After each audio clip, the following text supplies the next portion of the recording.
I mean, think about it like this. If a contractor built a house without, pouring a foundation, you would fire them on the spot. Right. You'd never accept it. Exactly. You'd never accept it. Yeah. So why do we build our careers, our marriages, like our major life decisions, and just our daily routines by throwing bricks into the mud and hoping a roof eventually appears? Yeah, it's the absolute definition of flying blind, isn't it? It really is. So, welcome to the deep dive.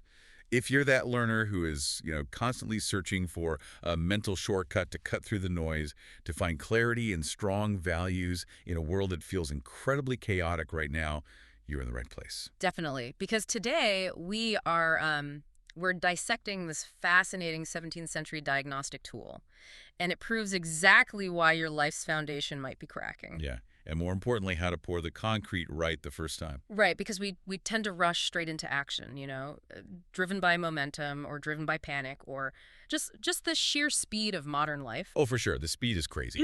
And we completely ignore the initial psychological conditions that are required for actual sustainable success. Okay, so let's unpack this. Because what we were looking at today it's deceptively simple. We are examining an excerpt centered around a classic spiritual text called the Dasbodh. Written by a 17th century philosopher and poet named Samarth Ramdas. Right. And the wild part is we aren't even looking at the whole book. We're looking at exactly 4 lines of text. Just 4 lines. Just 4 lines. It's the opening invocation verse, which is known as a Mangalaacharan. But the deeper you get into these 4 lines, you realize this isn't just some quaint historical prayer. No, not at all. It is a complete holistic blueprint for navigating modern human existence. I mean, it's basically a masterclass in starting things right. Yeah. So before we dive into the specific lines, set the stage for us. What is the framework here? Well, before Ramdas teaches a single philosophical lesson in what becomes this massive, sprawling volume of work, he stops. He hits the brakes. Exactly. He refuses to proceed to the instruction manual of life without first establishing the psychological and spiritual groundwork. Wow. And he lays this foundation by paying respect to 3 distinct divine principles, Ganesha, Saraswati, and Rama, alongside one ultimate formless reality. And I think what's so powerful for you listening right now is that whether you are prepping for a major corporate pivot or trying to repair a fractured relationship or, you're just trying to get through your Tuesday without completely losing your mind. Right, just surviving Tuesday. Exactly. This ancient verse actually functions as a highly practical checklist. But let's start with the format itself, the Mangalaacharan, the auspicious beginning. Yeah, the literal starting line. Why does that matter so much? Because in today's culture, the advice is usually just move fast and break things. Jump right in. Why couldn't he just jump into chapter 1? Because, and I think we all know this from experience, moving fast and breaking things usually just leaves you with a lot of broken things. That is so true. What's fascinating here is the psychology behind the Mangalaacharan. It is not just a polite clearing of the throat before speaking. It's not just pleasantries. Right.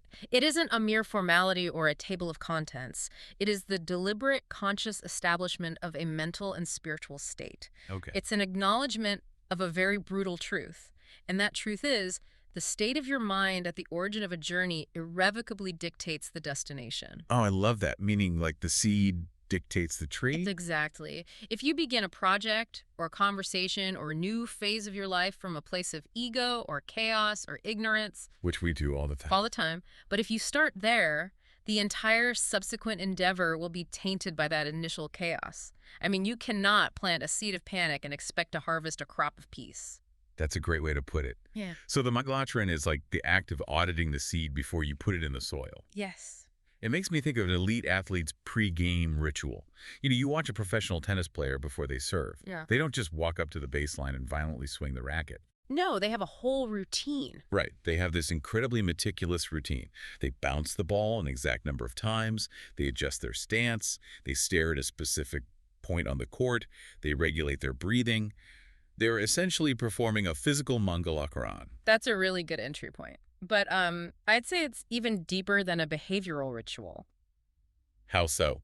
Well, a ritual can sometimes just become muscle memory, What Ramdas is demanding here is an internal calibration of human consciousness. Okay, break that down for me. To use a different angle, think of it as establishing a strict chain of causality.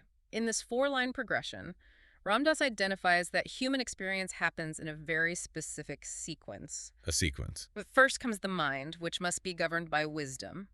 Second comes expression, which must be governed by pure speech and knowledge. And third comes action, which must be governed by righteous living. Mind to speech to action. Yes.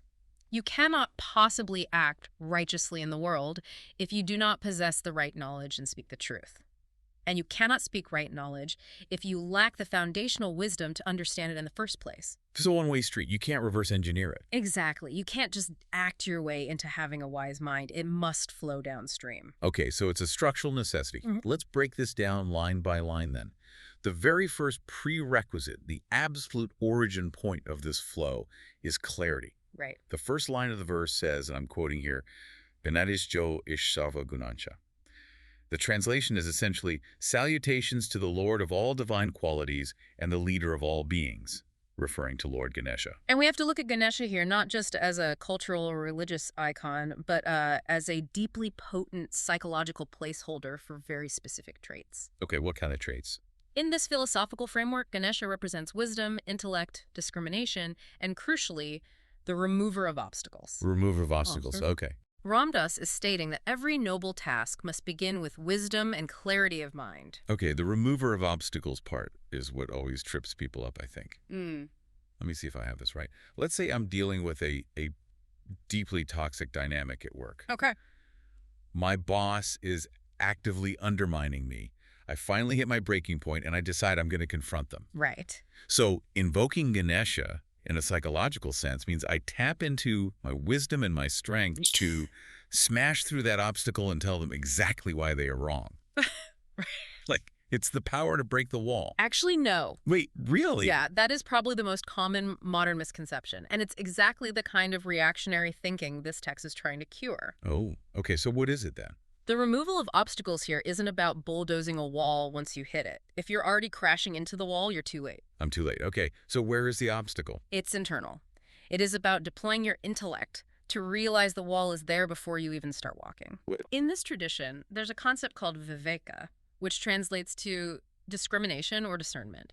And it doesn't mean prejudice. Right, not in modern sense of the word. Exactly. It means the surgical ability to separate the real from the unreal, the useful from the useless, the truth from your own emotional illusion. So going back to the boss example. Right. When you decide to confront your boss out of pure frustration, your mind is clouded by anger, ego, and self-preservation. Those emotions are the actual obstacles. That completely flips the paradigm. The obstacle isn't my boss. The obstacle is my own reactive state of mind. Precisely. Wisdom is the filter that removes those internal obstacles. If you go into that meeting fueled by resentment, your intellect is essentially offline. Yeah, you're just going to yell. Exactly. You are guaranteed to say the wrong thing and make the situation worse. Invoking the modern Ganesha means hitting the pause button on your panic. Okay, so what am I doing in that pause? You're sitting down and asking yourself, what is my actual goal here? Where are my blind spots? Am I acting out of a desire for revenge or a desire for resolution? You are clearing the runway of your own mental debris before you attempt to take off. Yes. Beautifully said. Think about how radical that is for a second. I mean, we live in an economy of instant reaction. Constant reaction. You get a passive-aggressive email, and the immediate biological imperative is to fire off a defensive reply. You feel a flash of jealousy in a relationship, and you instantly start an argument to soothe your own anxiety. Right. What Ramdas is demanding all the way back in the 1600s is that literally step one of any endeavor must be the activation of pure, dispassionate wisdom. It is a profound level of self-regulation. Yeah. It forces you to ask, when faced with a complex situation, what is your default starting sequence? Usually panic. Right, because an action born from a clouded mind will only multiply the chaos. The intellect must be firmly seated on the throne before the work begins. All right, so let's say we do the hard work. We pause. We regulate our nervous system. We deploy our discernment, and we successfully clear the internal obstacles. We have achieved this crystal clear state of mind. Yes, but this raises a huge problem.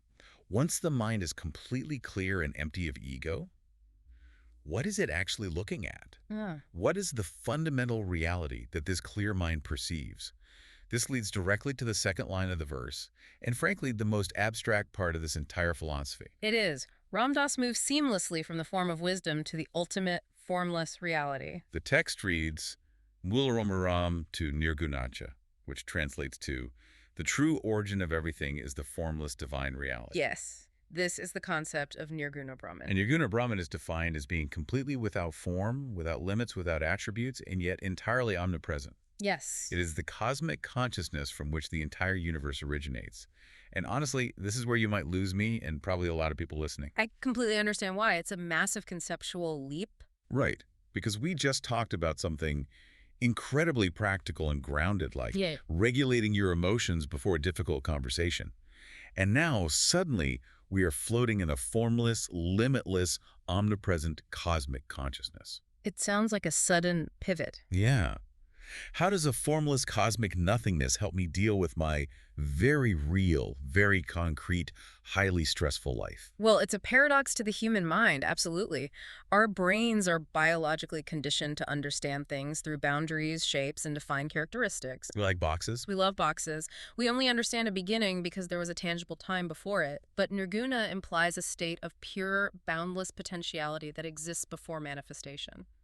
So it's like staring at a blank, infinite wall. Not quite, because even a blank wall implies a physical structure. It has a surface. But Nirguna doesn't have a surface. Think of it more like the absolute heavy silence in a concert hall right before the symphony begins. oh, wow. Okay, I like that. Keep going with that. Think about it. The origin of the music isn't the first note struck by the violinist. Right, because something has to hold the note. Exactly. If you trace the music back to its absolute source, it emerges from the silence. The silence doesn't have a shape. It doesn't have a frequency or a limit. But it contains everything. Yes, it contains the infinite, perfect potential for any note, any melody, any symphony to exist within it. Without that limitless silence, the music cannot be heard. Nirguna is the boundless space that allows reality to happen. That is beautiful. And mechanically, I can actually see how that applies to human psychology. How so? Well, if we connect this back to the clearing of the mind, if my mind is clouded with anxiety about, say, my mortgage or my career, my entire universe shrinks down to the size of that specific problem. Right. The problem becomes my entire reality. There's no space left. Exactly. Yep. Your mind attaches to the form of the problem. But if I invoke that clear wisdom, and I realize that the fundamental baseline nature of reality is this boundless, formless potential, the silent concert hall, it completely recontextualizes my panic. Yes. It shrinks my immediate problems down to their proper microscopic size. And that is the precise mechanism of why Ramdas includes this highly abstract philosophical concept right after talking about wisdom. It's on purpose. Totally on purpose. Acknowledging Nirguna Brahman is the ultimate perspective setter. It detaches you from the suffocating anxiety of the immediate outcome. Because it's just one note in the silence. Right. Your project, your conflict, your stress, these are all just temporary notes rising and falling within an infinite space of silence. When you root your consciousness in the formless origin, the finite problems of the day lose their power to destroy you. You are anchored in something much, much larger than your inbox. Exactly. It's the antidote to existential dread. Okay, so we have the cleared mind, and we are anchored in the infinite potential of the formless reality. Yeah. But we are still human beings. We can't just sit cross-legged in the silent concert hall forever. No, eventually we have to do something. We have to live. We have to interact with other humans. So from the silence of that formless universe, how do we begin to manifest our reality? How does the silence become the symphony? It happens through vibration, through sound, through communication. Okay.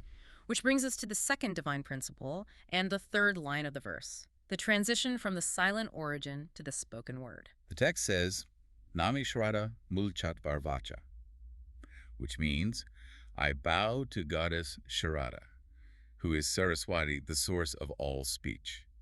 Saraswati embodies knowledge and pure expression, but what is truly remarkable about this ancient framework is that it doesn't just offer a vague, polite encouragement to, tell the truth. Right, it's not just a bumper sticker. Not at all. It maps out a highly detailed, deeply psychological anatomy of communication. It dissects the literal supply chain of a thought. Here's where it gets really interesting, because when you and I think of speech, we just think of the physical words coming out of our mouths, the end product. Right.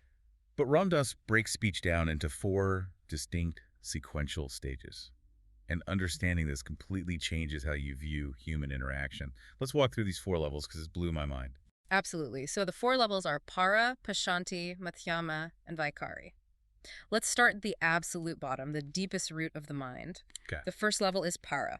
This is defined as the deepest, unmanifest level of sound. Unmanifest. So if we use a visual analogy, imagine dropping a heavy stone into a perfectly still pond. Okay. Para is the exact moment the stone makes contact with the water.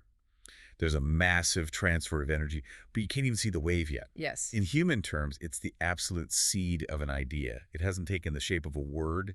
It's just a raw, formless impulse, a vibration. Is pure intention before language gets involved. Think about when you're sitting in a meeting and someone subtly takes credit for your hard work. Oh, I hate that. Right. Before you formulate a single coherent sentence about it, there is an instant, unmanifest flash of heat in your chest, a visceral spike of injustice. Yes. That raw primal energy is para. Right. It's the origin of the reaction. And then a split second later, we move to the second stage, Kashanti. Pashanti loosely translates to seeing. This is the stage where the raw energy begins to take a definitive shape. The thought is forming. So going back to the pond analogy, Pashanti is the first unseen ripple moving under the surface of the water. The energy is organizing itself. Exactly. In that meeting, the heat in your chest turns into a conceptual understanding. You don't have the exact verbal sentence formulated yet, but the intent is crystallizing. You are now consciously aware, like, this person is stealing my credit and I need to stop them. The thought has a visual shape in your mind's eye. Right. Yes, it's a transition from the subconscious to the conscious. And then we arrive at the third level, which is arguably where the battle for our sanity is won or lost. Okay, what is it? Madhyama, this is the inner mental speech. The internal monologue. The voice inside your head that literally never stops talking. That's the one. In the pond, this is the wave finally cresting on the surface of the water. Fully visible, but hasn't crashed yet. In the meeting, Madhyama is the fully articulated voice in your head screaming, I cannot believe Bob just did that. I'm going to humiliate him right now. I'm going to bring up his failed project from last quarter and destroy him. Exactly. It is a complete, grammatically correct sentence, but it is entirely contained within the echo chamber of your own skull. It hasn't breached the physical world yet. It's a rehearsal. Madhyama is the intermediate stage. It is the rehearsal space of the mind. And it is incredibly powerful because we spend most of our waking lives inhabiting the Madhyama state. Oh, for sure. We're constantly talking to ourselves. Finally, we reach the fourth level, Vaikari. Vaikari is the wave crashing audibly against the shore. Yeah. It is the physical sound waves leaving your vocal cords. It is you leaning into the microphone and saying, actually, Bob, if we look at the data I compiled. Right. It is the physical manifestation of the thought. Now, why does Ramdas take the time to detail this exhaustive four-part cognitive process if his only goal is to pray for pure speech? What is the functional takeaway for the listener here? Well, the takeaway is that if you wait until the words are in your throat to try and edit yourself, you have already lost the battle. Amen. We usually only pay attention to the final product hitting the shelves, the Vaikara. We only regret things after we say them out loud, and we think self-control just means biting our tongue so hard it bleeds at the last possible second. Because that's the only part we hear. Exactly. But Ramdas is pointing out that if the raw material is polluted, the final product will be toxic. Look at the mechanics of it. Okay. If your root intention, your para, is born out of malice or unchecked ego, the developing thought at Pashanti will be inherently defensive or aggressive. That makes sense. That means your internal monologue, your madhyama, will become a looping tape of negativity, resentment, and simulated arguments. We've all been there, just arguing with someone in our heads while we're in the shower. Yes. And if your madhyama is constantly swirling with toxic rehearsals, eventually, inevitably, that pollution is going to spill out into your spoken words, your Vaikari. The internal dissonance always breaks through. You can't hide it forever. You cannot harbor a chaotic, bitter inner life and expect to produce pure, truthful interactions with the world. This is such a profound psychological insight for something written hundreds of years before modern cognitive behavioral therapy. Truly. I mean, if you have a deep, long-standing resentment against a family member and you find yourself constantly snapping at them over minor things, Yeah. you can't just fix it by saying, I'm going to try to use nicer words today. No, that never works. To travel upstream, you have to audit the silent vibration. You have to catch the thought at the Pashanti stage when it is just starting to form and interrogate it using the wisdom of Ganesha we established earlier. Right. Use that intellect. You have to actively monitor and clean up your madhyama. This is what invoking Saraswati truly means in this framework. It is not just the goddess of articulate speaking. It is the absolute mastery of the entire cognitive process from inception to expression. It's internal hygiene. Yes. It is ensuring that your internal processing of reality is as truthful and pure as you want your external communication to be. So if you want to change what you say, you have to change how you silently perceive. Exactly. Okay, let's take a breath and synthesize the architecture we've built so far. We started by establishing a clear, obstacle-free mind governed by the wisdom of Ganesha. Right. We anchored that mind in the limitless perspective of Nirguna Brahman to dissolve our ego and panic. Yep. Then, we mastered our internal and external communication, ensuring our thoughts and speech are pure through the anatomy of Saraswati. It's a very solid foundation. That is an incredibly powerful internal state. Yeah. But we can't just sit in a room being wise and pure. What is the final piece of the puzzle? The final piece is the physical world. What do we actually do with that clear mind and pure speech? How do we navigate the friction of reality? We have to step out the door. We have to step out the door. We have to walk the path. And this requires the third divine principle. Which brings us to the final line of the invocation, Gamu Pantha Anantya Ragavacha. This translates to, may I walk on the eternal path of Lord Rama. In this spiritual and philosophical context, the path of Rama represents dharma. Dharma. And dharma translates to righteousness, truth, and ideal character or conduct. Ramdas viewed Rama as the absolute perfect model for a human life lived correctly. Now, I want to push back a little here. Sure. Because words like righteousness and ideal character feel very heavy and honestly a bit rigid for the modern world. Life isn't a 17th century morality play. It is incredibly complex. It is. It is full of moral gray areas, conflicting interests, and no-win scenarios. How does one actually apply a concept like righteousness when it's rarely as simple as a purely good choice and a purely bad choice? Well, that is the exact right question to ask. Because if you view dharma merely as a rigid, archaic list of rules to follow, it will break under the pressure of modern complexity. Right, it doesn't scale. But if we connect this to the bigger picture of the sequence we just discussed, dharma is not about blind obedience to rules. Dharma is about structural alignment. Structural alignment. Okay, explain that. Think about the sequence. You have discovered truth through the dispassionate wisdom of Ganesha. Check. You have formulated and expressed that truth purely, without ego, through the internal and external speech of Saraswati. Check. Dharma is simply the alignment of your physical actions with that internal truth. It is acting in absolute harmony with the clarity you have just achieved. So it's about deep, unbreakable integrity. It means your actions out in the world must perfectly match the intellect in your head and the words in your mouth. Precisely. And this is why Ramdas describes it as an eternal path.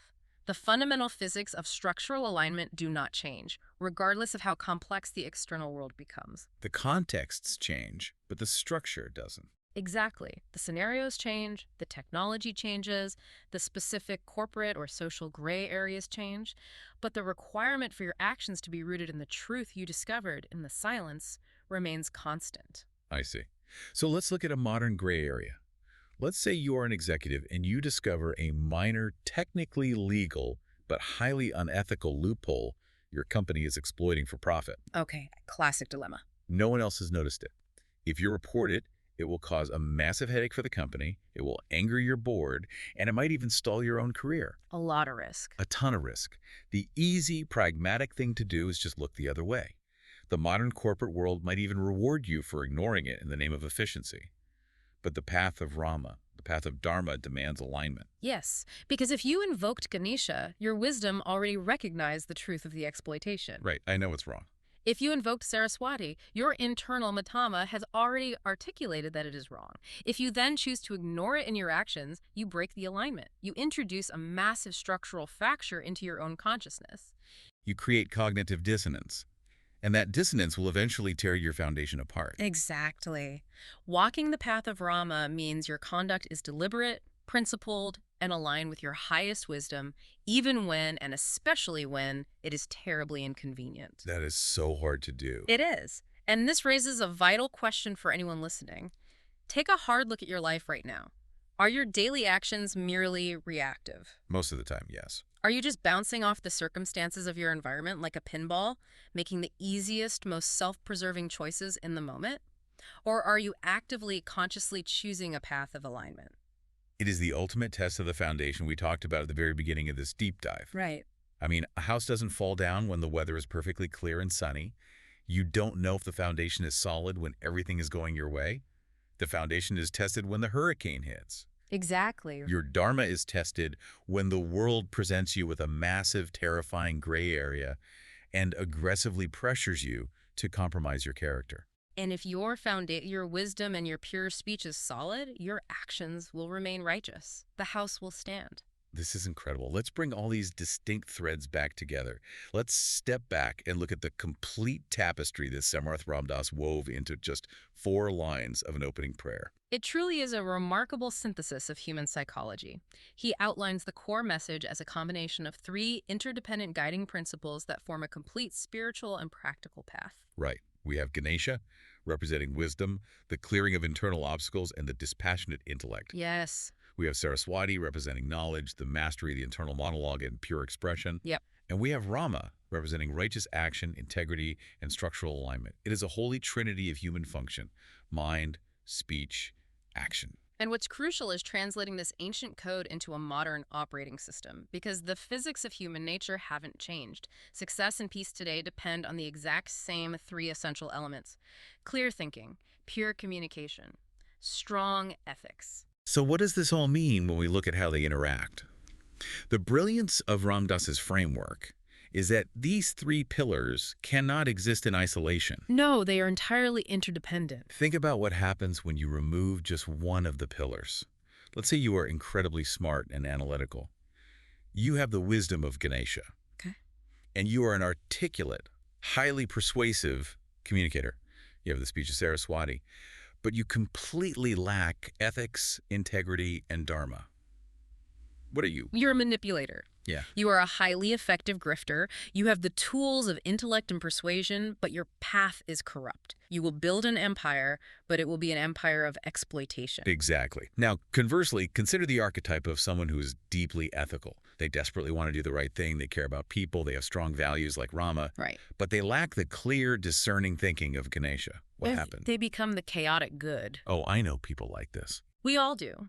They act blindly, driven by unexamined emotion rather than discrimination. Because they lack the wisdom to see the real obstacles, their good intentions usually end up causing chaos and creating more collateral damage. They can't see the reality of the situation, so their righteous action is misdirected? Exactly. Or what about the third scenario? Someone has the wisdom to see the truth, and they have the ethical integrity to want to act on it. But they completely lack the mastery of speech, Saraswati. Their internal monologue is a mess of self-doubt, or when they try to communicate their truth to the world, it comes out as angry, confusing, or abrasive. That is the tragedy of the misunderstood saint. That's a great term for it. Their positive actions and clear insights are entirely undermined by their toxic or ineffective communication. They alienate the very people they're trying to help. The magic isn't in mastering just one of these domains.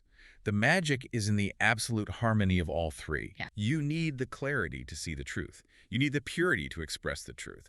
And you need the courage to act on the truth. If you have all 3, you are unbreakable. It is an airtight, foolproof blueprint for living. And again, it was all laid out in an opening invocation before the actual philosophical instruction manual even began. It fundamentally changes how you think about starting your day, starting a conversation, or starting your life over.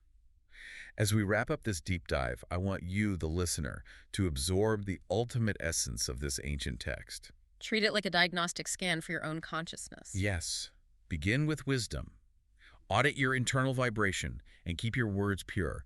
Act in absolute alignment with that truth. And to make this incredibly practical, I want to leave you with a final lingering thought experiment. Okay, lay it on us. I want you to look at a specific area of your life right now that feels stagnant or painful. Think about a current project at work that is failing. Think about a personal relationship that feels stuck in an endless cycle of conflict, or a personal goal you just can't seem to reach. Now, apply Ramdas's diagnostic tool to that exact problem. Which of the 3 pillars is missing? I love this. You're searching for the crack in your own foundation. Exactly. Ask yourself with brutal honesty, do you lack the clear wisdom of Ganesha? Are you rushing in blindly, failing to identify the actual internal obstacles because your mind is clouded by your own ego, fear, or panic? Are you fighting the wrong enemy? Right. Or perhaps your wisdom is fine, you know what the problem is, but your communication is the issue. Is your internal speech, your Madhamma, polluting your perspective? Are you letting an unexamined, resentful inner monologue dictate your words and sabotage your interactions before they even happen? Or finally, is it an issue of alignment? Do you know what is right and you know how to articulate it, but your actions are simply failing to match your truth? Are you avoiding the path of dharma because the righteous action is terrifying, inconvenient, or unpopular? Identify the missing pillar in your specific situation. Don't look at what the other person is doing wrong. Look at your own sequence of mind, speech, and action. Because once you find the crack in your own foundation, you might just find the exact blueprint you need to build your way forward. The solution to almost every human conflict is found in restoring the balance between your mind, your words, and your actions. We started this conversation by pointing out the absurdity of building a physical house without a meticulous, rock-solid foundation. Yet, we let our careers, our deepest relationships, and our own mental health sink into the swamp because we skipped the internal preparation. We react instead of calibrate. Samarth Ramdas, speaking to us from the 17th century, gave us the ultimate concrete pour for the human experience. Clear thinking, pure communication, righteous living. Thank you for joining us on this deep dive into the Dasbodh. Take this ancient structural blueprint, load it up as your new operating system, and carry it into the chaos of your modern challenges. See what kind of life you can build when the foundation is finally truly solid.